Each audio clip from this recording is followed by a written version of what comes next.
President Pitzer, Mr. Vice President, Governor, Congressman Thomas, Senator Wiley and Congressman Miller, Mr. Webb, Mr. Bell, scientists, distinguished guests, ladies and gentlemen.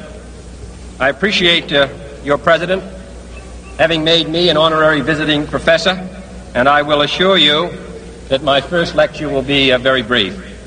I am delighted to be here, and I'm particularly delighted to be here on this occasion. We meet at a college noted for knowledge, in a city noted for progress, in a state noted for strength, and we stand in need of all three. For we meet in an hour of change and challenge, in a decade of hope and fear, in an age of both knowledge and ignorance. The greater our knowledge increases, the greater our ignorance unfolds. Despite the striking fact that most of the scientists that the world has ever known are alive and working today, despite the fact that this nation's own scientific manpower is doubling every 12 years in a rate of growth more than 3 times that of our population as a whole, despite that, the vast stretches of the unknown and the unanswered and the unfinished still far outstrip our collective comprehension.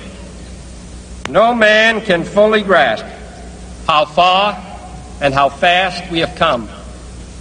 But condense, if you will, the 50,000 years of man's recorded history in a time span of but a half a century. Stated in these terms, we know very little about the first 40 years, except at the end of them, advanced man had learned to use the skins of animals to cover them. Then about 10 years ago, under this standard, man emerged from his caves to construct other kinds of shelter. Only 5 years ago, man learned to write and use a cart with wheels. Christianity began less than 2 years ago. The printing press came this year. And then less than 2 months ago, during this whole 50-year span of human history, the steam engine provided a new source of power. Newton explored the meaning of gravity. Last month, electric lights and telephones and automobiles and airplanes became available. Only last week did we develop penicillin and television and nuclear power. And now, if America's new spacecraft succeeds in reaching Venus, we will have literally reached the stars before midnight tonight. This is a breathtaking pace, and such a pace cannot help but create new ills as it dispels old.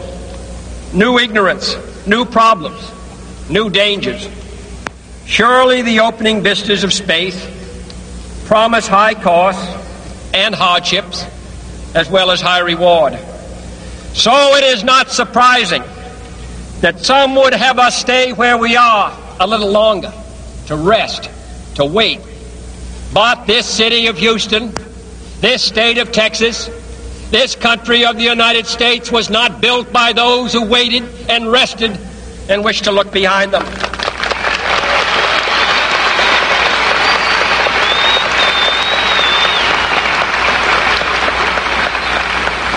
This country was conquered by those who move forward, and so will space.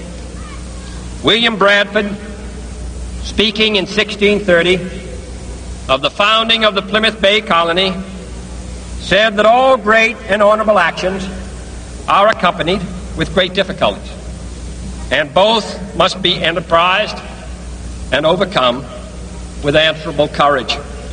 If this capsule history of our progress teaches us anything, it is that man in his quest for knowledge and progress is determined and cannot be deterred. The exploration of space will go ahead, whether we join in it or not. And it is one of the great adventures of all time. And no nation which expects to be the leader of other nations can expect to stay behind in this race for space. Those who came before us made certain that this country rode the first waves of the Industrial Revolution, the first waves of modern invention, and the first wave of nuclear power. And this generation does not intend to founder in the backwash of the coming age of space. We mean to be a part of it. We mean to lead it.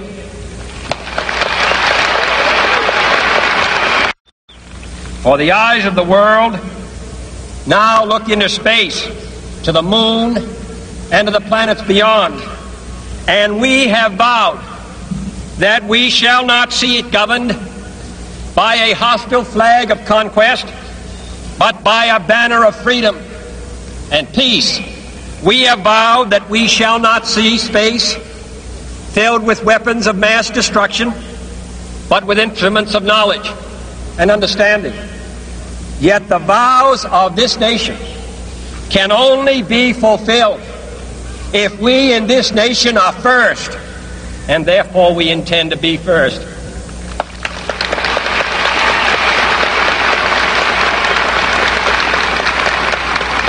In short, our leadership in science and industry, our hopes for peace and security, our obligations to ourselves as well as others, all require us to make this effort, to solve these mysteries, to solve them for the good of all men, and to become the world's leading spacefaring nation. We set sail on this new sea because there is new knowledge to be gained and new rights to be won, and they must be won and used for the progress of all people. For space science, like nuclear science and all technology, has no conscience of its own. Whether it will become a force for good or ill depends on man. And only if the United States occupies a position of preeminence can we help decide whether this new ocean will be a sea of peace or a new terrifying theater of war. I do not say that we should or will go unprotected against the hostile misuse of space any more than we go unprotected against the hostile use of land or sea. But I do say that space can be explored and mastered without feeding the fires of war, without repeating the mistakes that man has made in extending his writ around this globe of ours. There is no strife, no prejudice, no national conflict in outer space as yet. Its hazards are hostile to us all. Its conquest deserves the best of all mankind, and its opportunity for peaceful cooperation may never come again. But why, some say, the moon? Why choose this as our goal? And they may well ask, why climb the highest mountain? Why, 35 years ago, fly the Atlantic? Why does Rice play Texas? We choose to go to the moon. We choose to go to the moon.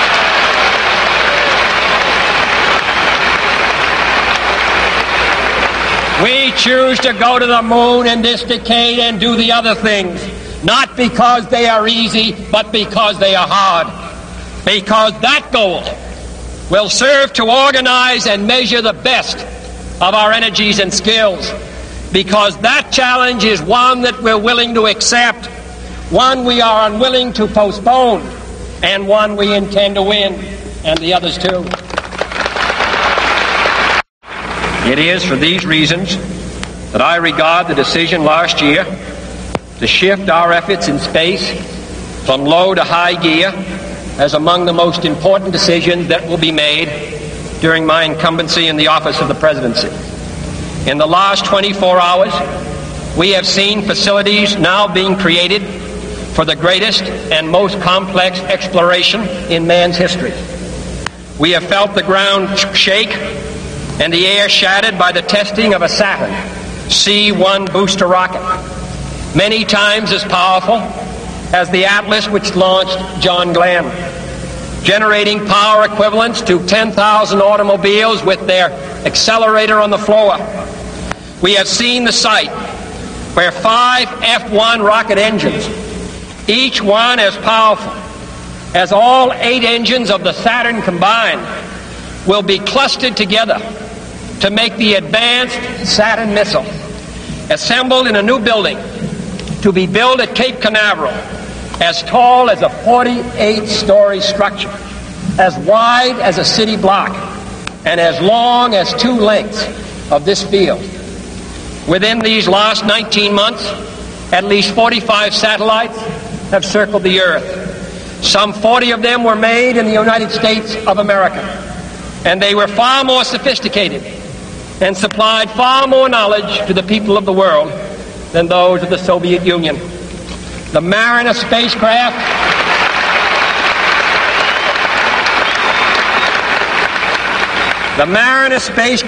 now on its way to Venus is the most intricate instrument in the history of space science. The accuracy of that shot is comparable to firing a missile from Cape Canaveral and dropping it in this stadium between the 40-yard lines. Transit satellites are helping our ships at sea to steer a safer course. Tireless satellites have given us unprecedented warnings of hurricanes and storms, and will do the same for forest fires and icebergs. We have had our failures, but so have others, even if they do not admit them, and they may be less public. To be sure,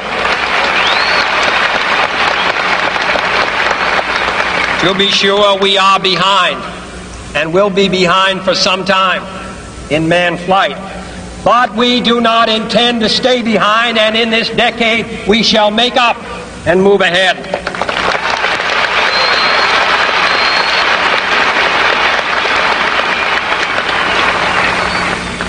The growth of our science and education will be enriched by new knowledge of our universe and environment, by new techniques of learning and mapping and observation, by new tools and computers for industry, medicine, and the home as well as the school.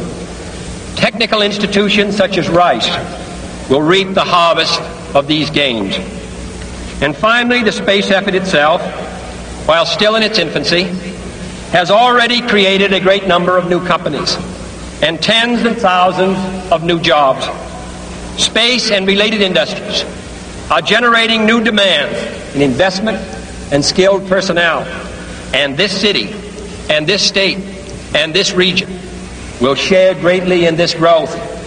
What was once the furthest outpost on the old frontier of the West will be the furthest outpost on the new frontier of science and space.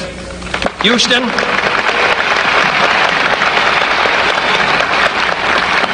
your city of Houston, with its manned spacecraft center, will become the heart of a large scientific and engineering community.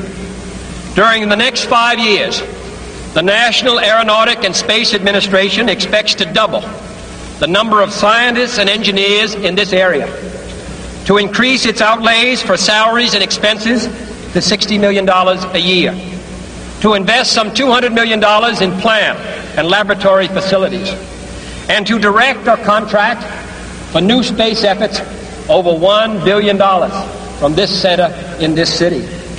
To be sure, all this costs us all a good deal of money. This year's space budget is 3 times what it was in January 1961, and it is greater than the space budget of the previous 8 years combined. That budget now stands at $5.4 billion a year, a staggering sum, though somewhat less than we pay for cigarettes and cigars every year. Space expenditures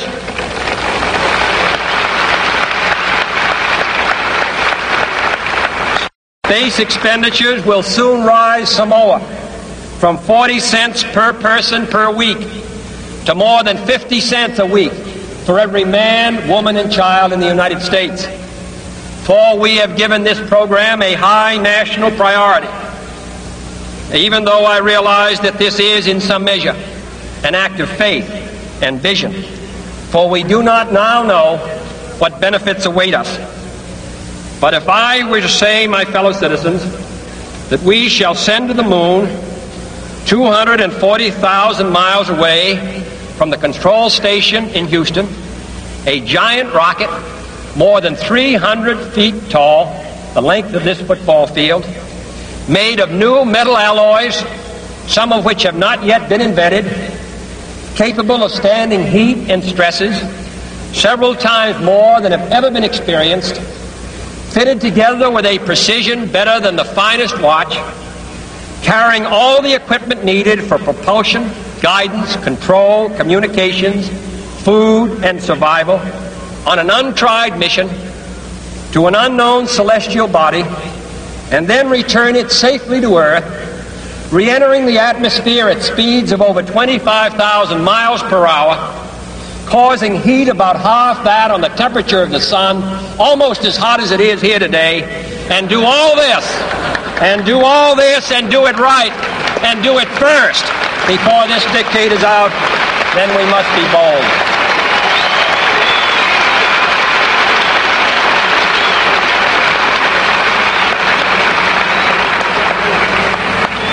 I'm the one who's doing all the work, so we just want you to stay cool for a minute.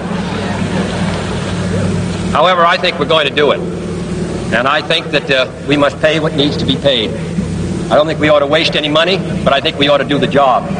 And this will be done in the decade of the 60s. It may be done while some of you are still here at school at this college and university. It will be done during the terms of office of some of the people who sit here on this platform. But it will be done. And it will be done before the end of this decade.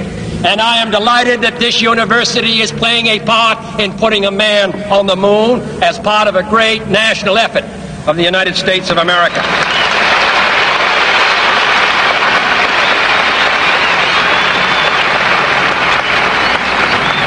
Many years ago, the great British explorer George Mallory, who was to die on Mount Everest, was asked why did he want to climb it.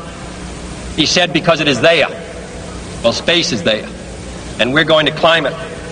And the moon and the planets are there. And new hopes for knowledge and peace are there. And therefore, as we set sail, we ask God's blessing on the most hazardous and dangerous and greatest adventure on which man has ever embarked. Thank you.